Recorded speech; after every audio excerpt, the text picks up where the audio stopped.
Hey everybody, it's Joe Trippi, and welcome back to That Trippi Show with my co-host Alex Ashlow. This week, Trump's murder budget is likely going to pass as we speak. So what does it mean, and what are we supposed to do about it? Plus, we'll talk about it. Let me make sure I have this right. Alligator Alcatraz. Alex, where should we get started? Yeah, so we're recording this right before the 4th of July. You'll be listening to this sometime on or after, so we'll try and keep it brief. As we're speaking, Hakeem Jeffries is doing his best to delay passage of this bill, but Republicans are likely going to pass it.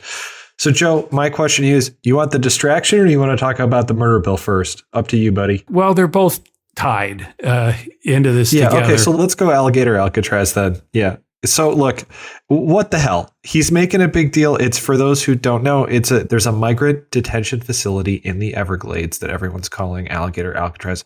Joe, why are we talking about this, man? Because it's a manufactured spectacle. It's a complete distraction for his people, which is really interesting. So here's the new Marist poll came out. 54% of Americans believe ICE has gone too far. That's 83% of Democrats believe ICE has gone too far. 59% of independents agree with that. But wait, 49% of Republicans say it's appropriate, that what ICE is doing is perfectly okay. And only 20% say they've gone too far. But here's the most important number, friends. 31% of Republicans say ICE hasn't gone far enough. So guess what Alligator Alcatraz is about? It's about making sure that 31% gets some more, like, just feed the beast, feed the sadism, the sadist wing of the party, while, and by the way, keep them focused on, on that outreach to get more sadistic, while this bill passes, which has loads of stuff in it that MAGA's not going to be happy with. And so it's really interesting. This was a distraction for his people, who it's easy to get them to focus on just the thrilling entertainment of alligators chomping in the swamp from people who they still don't think ICE has gone far enough.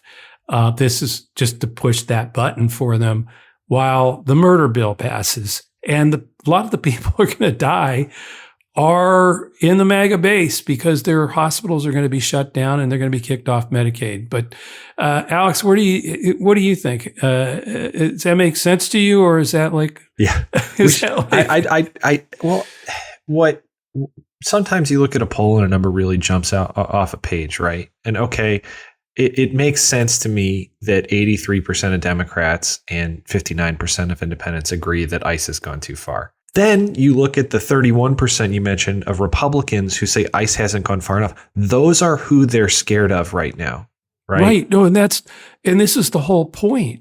They're not scared of the 83 and the 59. They're scared of the 31 of their own base. 31, and so they're feeding them. This whole Alligator Alcatraz thing is to feed the 31% of Republicans who say ICE hasn't gone far enough and keep them on side. And if you think about that, here's the problem long term. 83% of Dems, 59% of independents, and yes, 20% of Republicans say ICE has gone too far.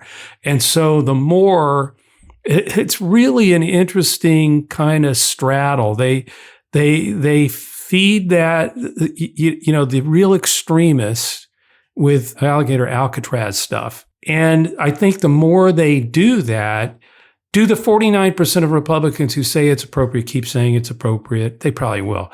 But that 20% who say it's gone too far, there are these divisions happening. And again, a lot of these Republicans are going to find out when the not so great bill, the big bill that's quite ugly for them, passes.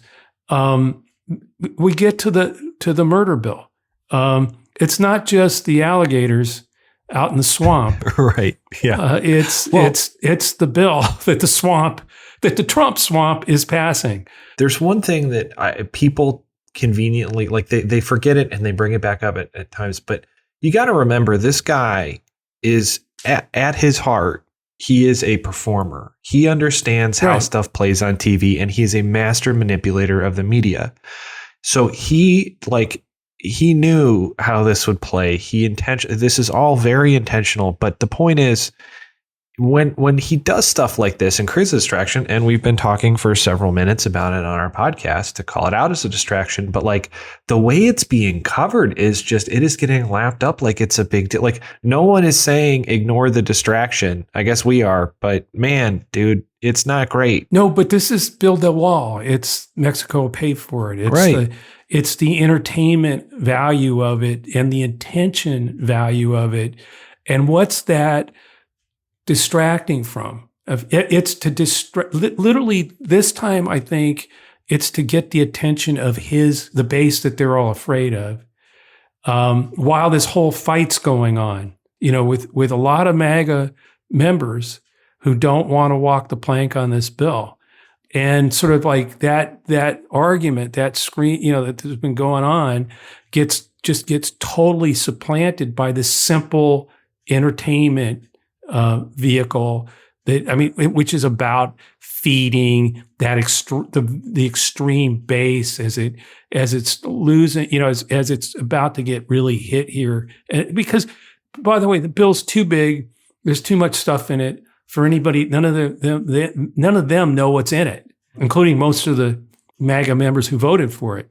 And so forget about all the news, the horrible news you're hearing about this bill and how bad it is. Because, hey, we've got alligators in Alcatraz.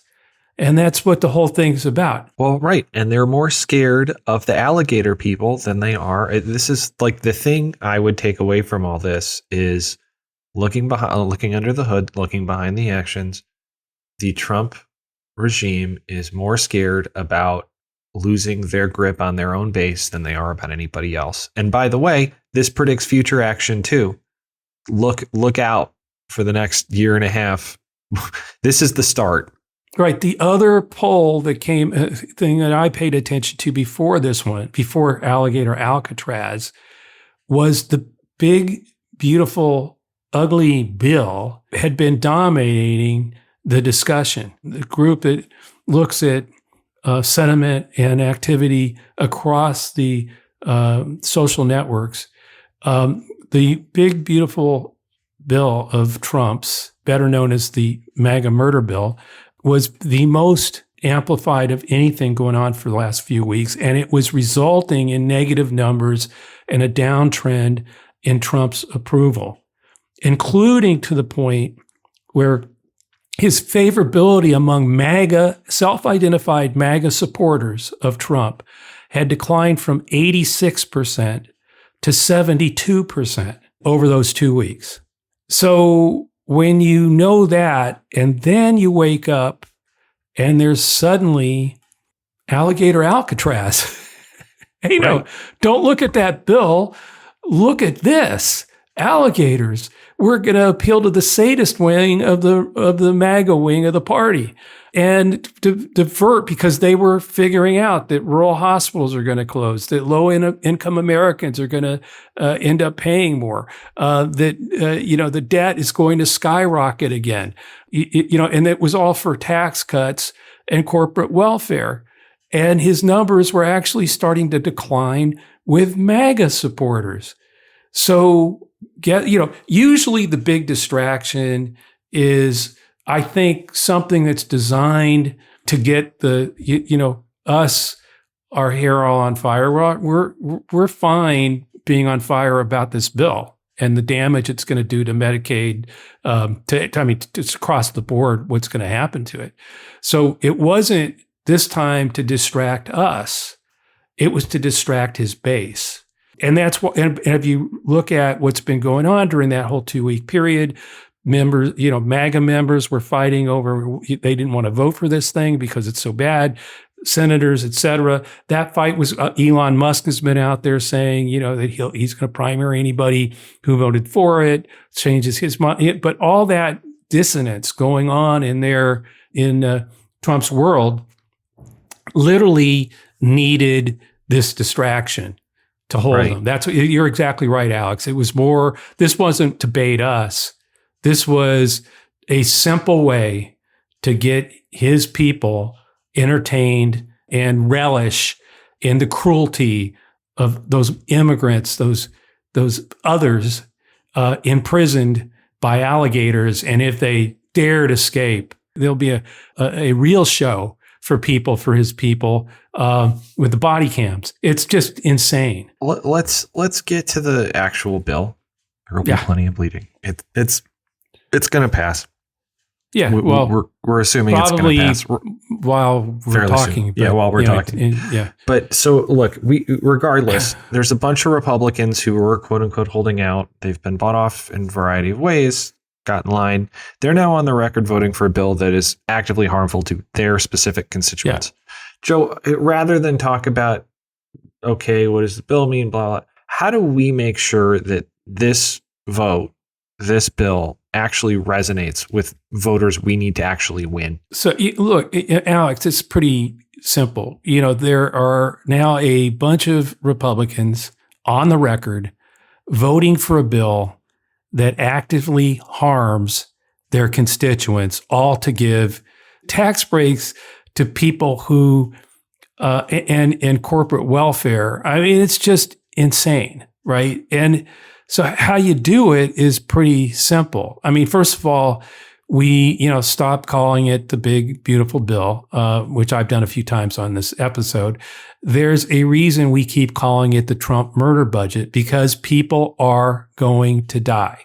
We need to make, as I already said, but we'll do it again, that rural hospitals are going to close much more than we thought. I mean, it's not going to be 300 rural hospitals. It's going to be probably more than that. The debt is going to skyrocket. We know that. They've added trillions to it. And it's all, as I said, all for tax cuts and corporate welfare. And the tax cuts are for the richest people out there. And low-income Americans are going to end up paying more in healthcare and everything else.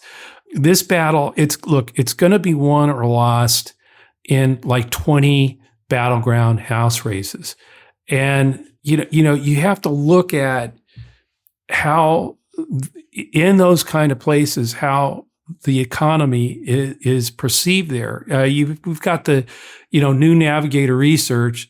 62% of battleground Americans, these are people who are in these kind of districts and states, say the economy is doing not so good or poor. 58% say Trump and Republicans in Congress are most responsible for the current state of the economy. 33% say their personal financial situation is worse than it was a year ago. That's a third of the country in these battlegrounds say it's worse than it was a year ago, when supposedly, Biden had destroyed everything. 45% believe the economy will be worse a year from now. And it's interesting because as the market, the market has hit new highs. And I'm reminded, because a lot of the throwback online right and social media is like, you guys are crazy. The economy's doing great. Look at the market. And these are the same people as a lot of us were saying, hey, look at the jobs reports. The economy's doing better than we thought. No, it's how people perceive the economy and how their prices are going up. And this just says, everybody who wants to keep watching the stock market, those are the people, most of those are the people that are going to get the tax breaks. So I'm sure it's going up, right? But if you're looking at the 62% in battleground Americans who say the economy is doing not so good or poor, and these other numbers, it's not good. What it says to me is, as more Americans become aware of what this MAGA murder budget actually does, and add on top of that the current problems that they're already experiencing economically. I mean, as they lose their health care, as they have to drive 80 more miles if they have a heart attack because their rural hospital's been shut down. veteran centers, all kinds of different things that are going to be harmed, and including a lot of lives that people. It's like I said, it's the reason we call it the MAGA murder budget, because this thing is going to cause a lot of people a lot of pain and a lot of death. And there's just no way around that. You're going to have 14, 15 million people lose their health care. The thing about the numbers you mentioned that I just want to point out, go back a year ago, and the Biden administration had passed 3 massive bills that were clearly forward-looking. Right. Inflation Reduction Act, CHIPS, and the infrastructure bill that everyone kept pointing to, hey, it's going in the right direction, the market's up, et cetera. Yeah. But the problem voters ended up having, and this was mostly reinforced by media blitz from Trump, was that it didn't really feel better for them. Yeah, it didn't have immediate positive results. The thing about this bill is that this bill is going to have immediate negative results. Yeah. For these same people. That's exactly right. So that's what I was saying, that Biden actually passed a lot of, frankly, a lot of infrastructure and things that are, a lot of those shovels are being put into the ground right now, and are still working in the positive direction. But it wasn't immediate. It was like, okay, you passed these bills, you passed all this money, but I'm not feeling it. These people are not feeling the stock market surge today. And as you point out, the bills that are being passed, or this bill, is so bad that they don't have to worry about, geez, I didn't feel any political immediate positive results. You're right, Alex. It's totally crazy, because this bill is going to have immediate negative results.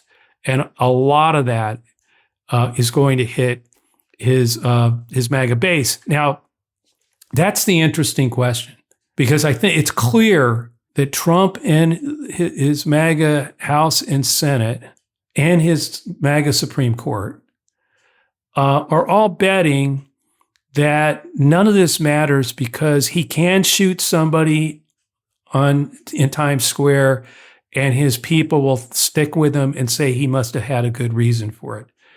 And so what they're betting on is that his base will sustain this pain. They'll take it. They'll take the rural hospitals shutting down. They'll take being kicked off Medicaid. They'll take it all.